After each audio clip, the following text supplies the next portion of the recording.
France 24 et Public Sénat présentent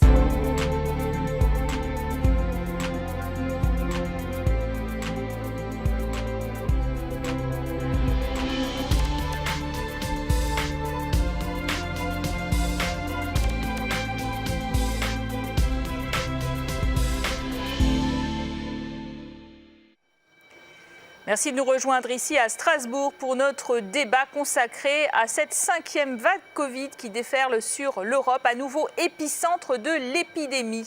L'Organisation mondiale de la santé redoute 700 000 morts supplémentaires pour le vieux continent d'ici le printemps, alors que les Européens pleurent déjà plus d'1,5 million de victimes. Et pourtant, l'Union européenne se pensait à l'abri avec une couverture vaccinale de 80% des adultes. Les non-vaccinés sont montrés du doigt, accusés de véhiculer les variants et de mettre le système hospitalier sous tension. Face à ce regain pandémique, les pays adoptent de nouvelles mesures restrictives. Alors, aux Pays-Bas, en Belgique, en Autriche et même en Suède, les restrictions suscitent des manifestations de dizaines de milliers de personnes, voire des échauffourées avec la police. Nous en parlons tout de suite avec deux invités.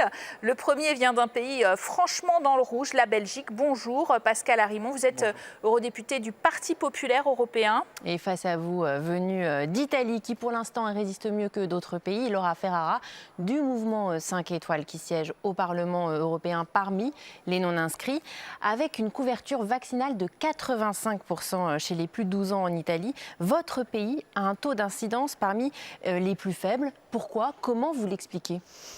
Franchement, je ne sais pas. Je crois que les mesures qui ont été prises dès que la pandémie a pris cours, ont des conséquences positives, on va dire, parce qu'à la fin, on a moins de cas par rapport aux autres pays de l'Union européenne. Donc peut-être que c'est grâce à l'effort fait par tous les citoyens italiens qu'à la fin, on a une situation, on va dire, un peu plus positif que dans les autres pays. Avec des confinements très très forts tout de même en Italie. Oui, c'est vrai que vraiment ça a été un sacrifice très dur pour les citoyens italiens parce que vraiment on a eu des restrictions très fortes, même pour les enfants surtout à l'école. Ils n'ont pas pu aller à l'école. Et alors, c'est vrai qu'on a passé vraiment des mois très difficiles, très durs. Maintenant, on espère que on peut cueillir les conséquences positives de ce sacrifice. Alors en Belgique, avec 75% de couverture vaccinale, c'est un peu la débandade. Qu'est-ce qui se passe exactement dans votre pays? Comment vous expliquez justement ces mauvais chiffres? Je crois qu'il y a deux raisons pour lesquelles ces chiffres montent. La première, c'est qu'on a 25% de personnes qui ne sont pas vaccinées. C'est une explication. Et l'autre, c'est que les vaccins ont été administrés il y a 6 mois ou même plus. Et ces vaccins ne fonctionnent plus actuellement chez les personnes âgées. Et c'est pour cela que donc, les hôpitaux, voire là où on s'occupe des patients en intensif, on voit aussi des vaccinés. C'est difficile à expliquer maintenant aux gens, voilà, vous êtes vaccinés, mais vous pouvez vous retrouver néanmoins à l'hôpital. C'est pour ça que le gouvernement a pris un tas de mesures récemment, donc il y a 2 semaines ou 1 semaine, pour justement ne pas faire un confinement, mais pour un peu serrer les vis là où il le faut. Donc la situation est quand même très différent de l'année passée. Moi, j'ai un peu comparé la situation de novembre 2020 à novembre 2021. En novembre 2020, on était dans un confinement complet. Donc, personne ne sortait, personne ne travaillait. Il y a plein de secteurs qui étaient fermés. Aujourd'hui, tout est ouvert. Donc, la situation est quand même un peu différente aujourd'hui. Laura Ferrara, la Commission européenne, elle a beaucoup insisté sur 80% d'Européens vaccinés à la fin de l'été. Et malgré cela, nous redevenons l'épicentre du Covid. Qu'est-ce que les Européens ont loupé? Bon, franchement, c'est très difficile à gérer, une situation qu'on n'a jamais gérée dans le passé. C'est vrai qu'on pensait qu'avec ce pourcentage de vaccinés, la situation était beaucoup mieux que celle qu'on fasse maintenant. C'est très important vraiment faire comprendre à tous les citoyens l'importance de se vacciner parce qu'évidemment, le pourcentage du 80% n'est pas suffisant. Alors, c'est vraiment très important avoir des pourcentages encore plus hauts. Et c'est vrai qu'aussi, il ne faut pas baisser la garde. Ça veut dire qu'il faut quand même faire attention avec la porte du masque, avec des situations où on peut quand même avoir des comptages. Et après, on a tous les débats maintenant sur la 3e dose, sur le vaccin pour les enfants. C'est une situation vraiment très nouvelle et c'est vraiment très difficile pour les citoyens de comprendre vraiment ce qu'il est le mieux faire, les conséquences au niveau sanitaire et surtout avoir la responsabilité pour sa propre personne, famille, mais aussi pour toutes les autres personnes.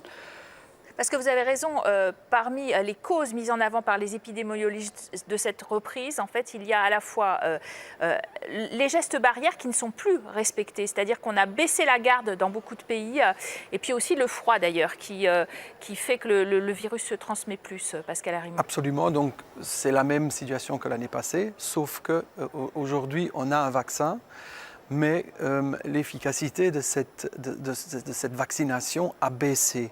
C'est pour ça que la 3e dose a une importance majeure dans ce, combat contre ceux qui doivent être hospitalisés.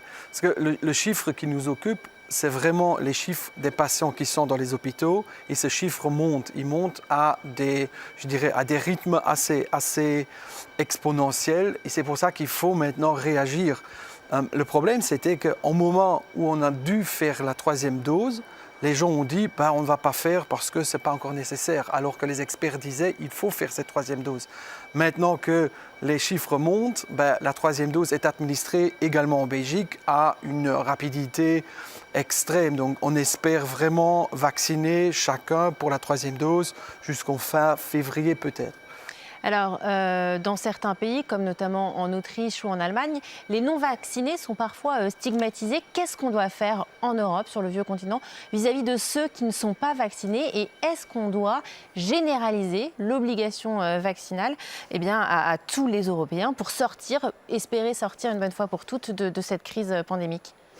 À mon avis, il faut comprendre pourquoi des personnes encore ne sont pas vaccinées. C'est-à-dire qu'il faut comprendre s'ils ne peuvent pas se vacciner parce qu'ils ont des allergies ou des autres empêchements pour prendre le vaccin, ou si on a des personnes qui ne veulent pas se vacciner parce qu'elles ont peur. Et alors, même sur ça, même sur la peur, il faut comprendre pourquoi. À la fin, on a des citoyens qui n'ont pas confiance dans Mais ils ont une vaccin. responsabilité, ceux qui ne se vaccinent pas. Oui, bien sûr.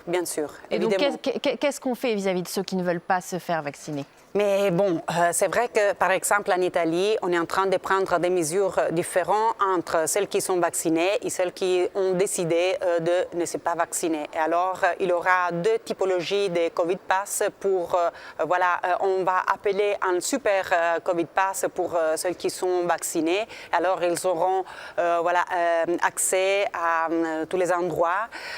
Et les autres qui ne sont pas vaccinés auront une autre typologie de Covid Pass qui permettra à eux, après avoir fait un test, d'aller travailler ou d'aller au supermarché, à la pharmacie, aux services essentiels, et aussi de prendre les moyens de transport. Mais pour tous les autres endroits, ça sera interdit. Alors, en Lettonie, on va d'ailleurs jusqu'à dire que ceux qui n'ont pas un schéma vaccinal complet peuvent être mis en congé pendant 3 mois et après, on peut même les licencier. Est-ce qu'on ne va pas trop loin? Est-ce que ça n'est pas contraire à la défense des libertés? Un débat très difficile puisqu'on parle de responsabilité, on parle d'efforts collectifs et une partie de la population qui ne participe pas à cet effort collectif. Donc c'est facile de leur dire vous êtes les responsables. Ils sont en partie responsables de la situation, oui.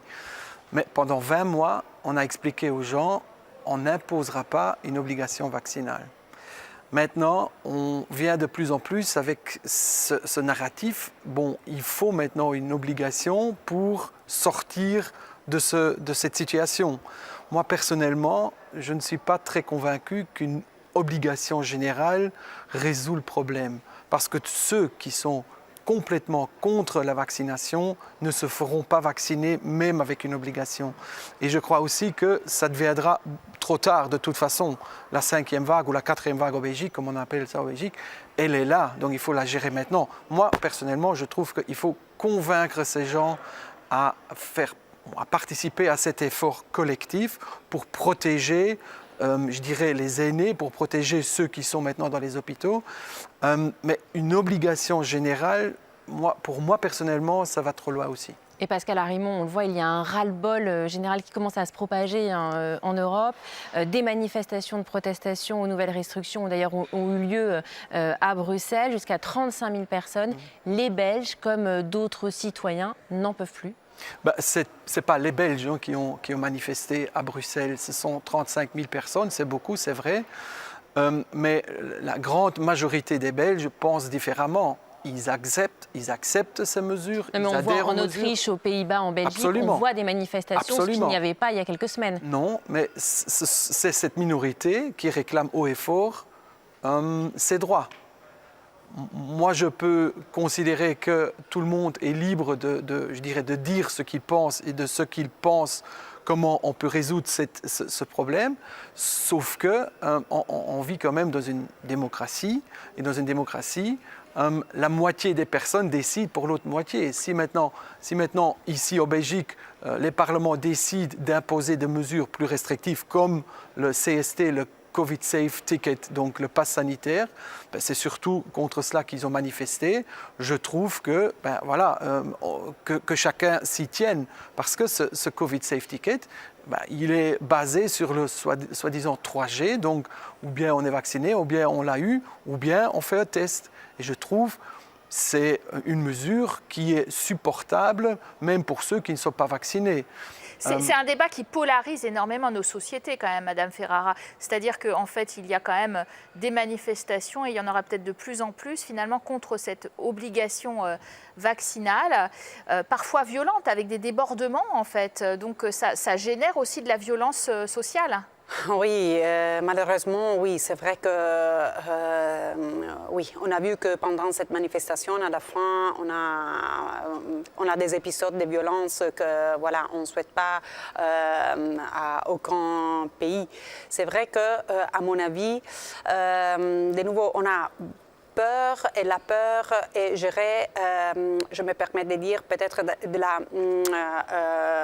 d'un gap d'infos. C'est-à-dire que pendant tous ces mois, pendant ces dernières années, on a reçu des infos, on va dire, un peu contradictoires. D'abord, une chose après les actes contraires. Et alors, à la fin, c'était vraiment très, très dur pour un citoyen comprendre voilà, ce qu'il était mieux ou pas. Je me rappelle tous les débats autour du AstraZeneca.